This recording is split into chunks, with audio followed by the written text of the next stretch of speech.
Welcome everyone. In this video, we will talk about the anomalous properties of the elements in the modern periodic table. So, what do you mean by the anomalous? Anomalous का मतलब होता है असंगत, जो अपनी ही standard से deviate करता है। तो बेसिकली मतलब जो ट्रेंड आपका पूरा एक ग्रुप शो कर रहा होगा, वो एक एलिमेंट क्या करेगा, उस स्टैंडर्ड से डेविएट करेगा, वो डिसिमिलर प्रॉपर्टीज शो करेगा। यही होता है एनोमलस प्रॉपर्टीज का मतलब। तो किस तरह से एलिमेंट्स हमारे एनोमलस प्रॉपर्टी शो करते हैं? बेसिकली क्या होता है, हर एक एलिमेंट जो फर्स्ट एलिमेंट होता है ग्रुप का, अब कितने ग्रुप्स होते हैं, ग्रुप 1 to ग्रुप 18, तो ग्रुप्स 1 से ग्रुप 17 के जो हर एक फर्स्ट एलिमेंट है वो क्या करेंगे, डेविएट करेंगे अपनी स्टैंडर्ड कंडीशन और प्रॉपर्टी से from the other elements of the same group. इसी को हम एनोमलस प्रॉपर्टी बोलते हैं। जैसे कि आप देख सकते हैं, एग्जांपल हमने लिथियम का ले रखा है और किसका ले रखा है, बेरिलियम का ले रखा है। पर लिथियम एक अल्कली मेटल होता है and beryllium is an alkaline earth metal. दोनों का काम होता है इलेक्ट्रॉन्स को देना और एक आयनिक बॉन्ड फॉर्म करना। पर ये क्या करते हैं, ये प्रीडोमिनेटली कोवेलेंट कंपाउंड फॉर्म करते हैं rather than the ionic compound जो बाकी के other members of group form करते हैं। क्या करते हैं, आयनिक कंपाउंड फॉर्म करते हैं other members of the group. बल और लिथियम और बेरिलियम कोवेलेंट कैरेक्टर शो करते हैं। और कुछ ये क्या करते हैं कि कुछ दूसरे एलिमेंट्स के साथ सिमिलर प्रॉपर्टी भी शो करते हैं। इसको हम डायगोनल रिलेशनशिप बोलते हैं। तो डायगोनल रिलेशनशिप में क्या होता है, जो हमारे सेकंड पीरियड, अब हमारे पीरियड्स कहाँ से स्टार्ट होते हैं, हर एक ग्रुप का जो फर्स्ट एलिमेंट होता है वो हमारे सेकंड पीरियड का पार्ट होता है। तो ये सेकंड पीरियड के एलिमेंट्स थर्ड पीरियड के एलिमेंट्स के साथ सिमिलर प्रॉपर्टीज शो करते हैं। इसी को हम डायगोनल रिलेशनशिप बोलते हैं। तो it is exist between a pair of the second and third period. जैसे कि हमारा लिथियम हमारा मैग्नीशियम के साथ शो करता है और हमारा beryllium with the aluminium and the boron with the silicon. Okay, तो इसी को हम थोड़ा सा अच्छी तरह से देख लेते हैं। तो व्हाट इज डायगोनल रिलेशनशिप, कि यहाँ आप जैसे देख रहे हैं सेकंड पीरियड, ये फर्स्ट ग्रुप का एलिमेंट है एंड फर्स्ट एलिमेंट ही है अपने ग्रुप का। ये हमारे लाई करते हैं सेकंड पीरियड में and the second element of the group lie करता है थर्ड पीरियड में।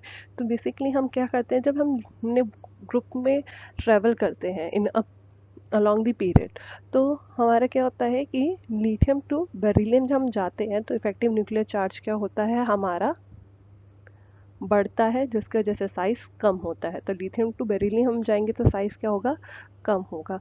जैसे ही हम बेरिलियम टू मैग्नीशियम जाएंगे तो क्या होता है, अलोंग दी ग्रुप अगर हम बात करते हैं, जब हम डाउन द ग्रुप जाते हैं तो इफेक्टिव न्यूक्लियर चार्ज हमारा कम होता है और साइज बढ़ता है। तो बेरिलियम टू मैग्नीशियम साइज बढ़ेगा। तो देखिए अब हम लिथियम टू बेरिलियम गए, साइज कम हुआ, और फिर बेरिलियम टू मैग्नीशियम है तो साइज बढ़ा। तो जितना बढ़ रहा है उतना ही घट रहा है, तो मतलब लिथियम मैग्नीशियम का साइज क्या होगा, सेम होगा, due to similar in size. तो ये मोस्टली प्रॉपर्टीज भी क्या करते हैं, एक जैसी शो करते हैं। यही है हमारे डायगोनल रिलेशनशिप का कॉस्ट, क्योंकि उनके बीच में क्या होती है, आइडेंटिकल साइज होते हैं आयंस के। जैसे आप पीरियड में मूव करते हो तो साइज रिड्यूस होता है, और जब डाउन द ग्रुप जाते हो तो साइज इंक्रीज होता है। ठीक है, इसके वजह से क्या होता है, हमारी प्रॉपर्टीज दो एलिमेंट्स क्या करते हैं, सिमिलर शो करते हैं। जैसे कुछ हम एग्जांपल्स देख लेते हैं। जैसे कि हमारा जो लिथियम है, लिथियम क्या करता है, ऑक्सीजन के साथ स्टैंडर्ड कंडीशंस पर क्या बनाता है, ऑक्साइड बनाता है। जहाँ की अल्कली मेटल्स के जो अदर एलिमेंट्स होते हैं जैसे कि सोडियम, वो परऑक्साइड फॉर्म करता है, whereas the higher size metal form करते हैं सुपर ऑक्साइड्स, क्योंकि super oxide is a large size anion which is get stabilize by the large size cation. और ये क्या करते हैं, मोस्टली दूसरे एलिमेंट्स जो होंगे अल्कली मेटल्स के, वो नाइट्रोजन के साथ रिएक्ट नहीं करते हैं, ये नाइट्रोजन के साथ रिएक्ट करता है लिथियम। और due to the similar size की वजह से मैग्नीशियम भी सिमिलैरिटी प्रॉपर्टी शो करेगा वो भी नाइट्रोजन के साथ रिएक्ट करके lithium nitride and magnesium nitride form करेगा। आप देख सकते हैं, ये देखिए लिथियम ने नाइट्रोजन के साथ रिएक्ट करके क्या फॉर्म करा है, lithium nitride and the magnesium nitride form करा है। आप देख सकते हैं इनकी क्या है, एटॉमिक रेडिया है देखिए 152 टू 168 का ही डिफरेंस है, काफ़ी सिमिलर है। आयनिक रेडिया भी देखो 76 टू 72, काफ़ी अप्रॉक्सीमेटली सिमिलर है, जिसकी वजह से ये क्या करते हैं, प्रॉपर्टीज़ भी सिमिलर शो करते हैं। हम आगे देखते हैं और क्या क्या प्रॉपर्टीज़ सिमिलर शो करते हैं, कि ये बेसिकली क्या करते हैं, कार्बोनेट्स जो फॉर्म करते हैं हमारे, एंड जो फॉस्फेट एंड फ्लोराइड्स, बिकॉज ये ज़्यादा स्टेबल कार्बोनेट्स और फॉस्फेट्स एंड फ्लोराइड्स फॉर्म नहीं करते हैं, जो इस वजह से ये क्या होते हैं, हमारे सॉल्युबल नहीं होते हैं, स्पेरिंगली सॉल्युबल होते हैं in water. And lithium magnesium क्या करते हैं, आपने ग्रिग्नार्ड रीजन पढ़े होंगे, तो ग्रिग्नार्ड रीजन मोस्टली किसके बनते हैं, लिथियम और मैग्नीशियम के ही, ठीक है। और क्लोराइड्स जो होते हैं लिथियम और मैग्नीशियम के, दोनों ही क्या होते हैं, करते हैं मॉइस्चर एब्जॉर्ब करते हैं सराउंडिंग से और हाइड्रेटेड स्टेट में ही रहते हैं, जबकि इस सेम ग्रुप के एलिमेंट्स हाइड्रेटेड स्टेट में, आपके हालाइट हाइड्रेटेड स्टेट में आपको नहीं दिखेंगे। मैग्नीशियम के पास भी 6 वाटर मॉलिक्यूल्स हैं of crystallisation, and lithium chloride के पास भी 2 वाटर मॉलिक्यूल्स ऑफ क्रिस्टलाइजेशन। और इनके जो कार्बोनेट्स होते हैं लिथियम और मैग्नीशियम के, दोनों ही अनस्टेबल होते हैं और दोनों ही क्या करते हैं, ऑक्साइड्स में कन्वर्ट हो जाते हैं and carbon dioxide gas produce करते हैं। तो ये है कॉन्सिक्वेंसीज ऑफ द डायगोनल रिलेशनशिप, कि आपका सिमिलर साइज होने की वजह से उनकी प्रॉपर्टीज़ में कहाँ कहाँ सिमिलैरिटीज़ आती हैं, इस तरह से आती है। लिथियम तो हमारा फर्स्ट ग्रुप एलिमेंट होने के वजह से, हमारा क्या होता है, फर्स्ट एलिमेंट होने की वजह से एनॉमलस प्रॉपर्टी शो करता है, और वही डायगोनल रिलेशनशिप शेयर करने की वजह से विद मैग्नीशियम क्या करता है, ये सिमिलर प्रॉपर्टी शो करता है। तो हमारा एनोमलस प्रॉपर्टीज़ हम पढ़ तो लिया कि क्या होता है कि अपने ग्रुप से डिफरेंटली बिहेव करते हैं, पर इसका वजह क्या है, कि हर किसी के पीछे एक वजह होती है, इट्स ऑल केमिस्ट्री। ओके, तो बेसिकली क्या होता है कि जो हमारा फर्स्ट एलिमेंट होता है हर एक ग्रुप का, वो साइज़ में स्मॉल होता है, तो साइज़ में स्मॉल होगा तो उसका रेडियस रेशो भी क्या होगा, कम होगा, और चार्ज तो सब पूरे ग्रुप वाले एक ही शेयर कर रहे हैं, तो large charge by radius ratio होगी, और हाईली इलेक्ट्रोनेगेटिविटी होगी उसकी, क्योंकि साइज स्मॉल है, ठीक है। इसके वजह से ये क्या करते हैं, अनोमलस प्रॉपर्टी शो करते हैं। एक और पॉइंट है हमारा, कि बेसिकली मोस्टली अगर आप देखेंगे, आप ग्रुप 1 से ग्रुप 17 में जाएंगे, तो आपके पास हर एक एलिमेंट के पास क्या मिलेगा, 2s और 2p ही ऑर्बिटल्स अवेलेबल होंगे। जैसे कि आप देख सकते हैं लिथियम के पास क्या होता है, 2s 1 होता है, और 1 फिर 2s 1, इस तरह से ये फीलिंग्स कंटिन्यू रहती है फर्स्ट ग्रुप, फर्स्ट एलिमेंट्स की, एवरी ग्रुप की 2s 2 2p 2 2p1 2p2 2p3, इसी तरह से यही 2s और 2p ऑर्बिटल्स ही फिल करे जाते हैं, रेदर देन कि हमारे जो थर्ड पीरियड के एलिमेंट्स होते हैं, तो उनमें क्या होता है, डी ऑर्बिटल भी मिल जाता है, जिसकी वजह से क्या होगा, जिनके पास सिर्फ 2s और 2p ही है, तो ये सिर्फ और सिर्फ अपना ऑक्टेट एक्सपेंड कर पाएंगे अप टू दी 2p ही। तो मैक्सिमम ये जो वैलेंसी शेयर करेंगे, ये कौन सी शेयर करेंगे, 4।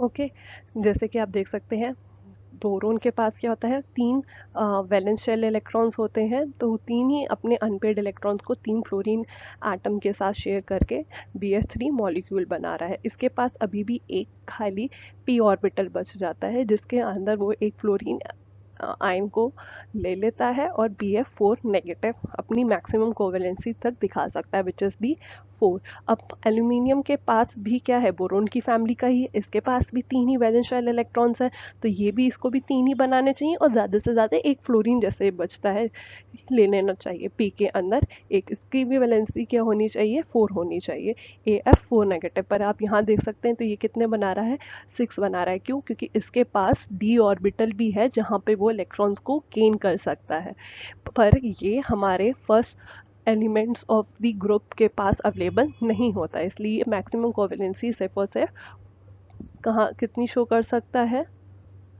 4 शो कर सकता है, और यहाँ पे ये मोर देन 4 शो करते हैं हम,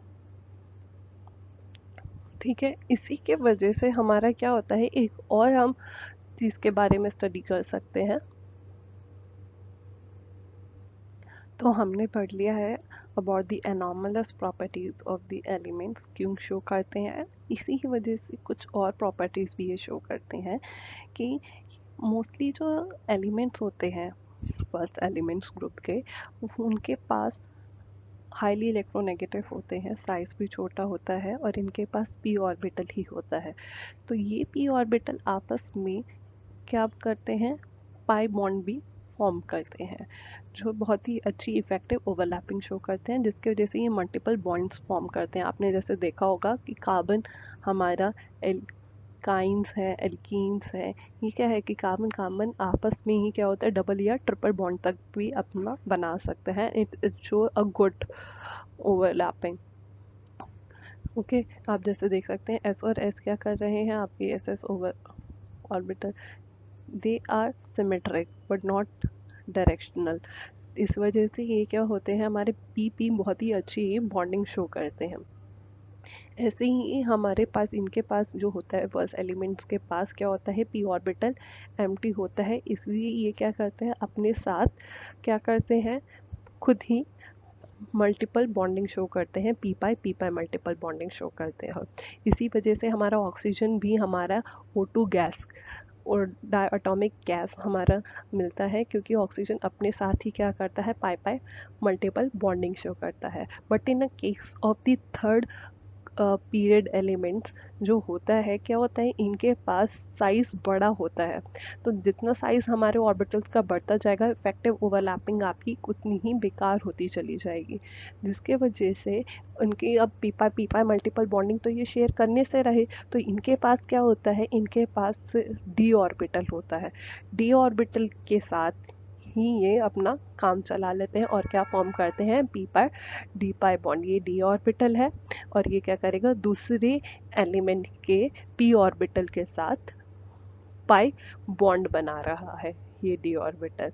तो ये भी एक तरह की एनोमलस प्रॉपर्टी हो गई हमारी first elements of the groups की, कि वो क्या करते हैं, आपस में पी पाई मल्टीपल बॉन्डिंग शो कर सकते हैं और अपनी कोवेलेंसी को एक्सपेंड कर सकते हैं सिर्फ अप टू डी 4, बाकी हमारे हायर देन 4 भी कर सकते हैं। Okay,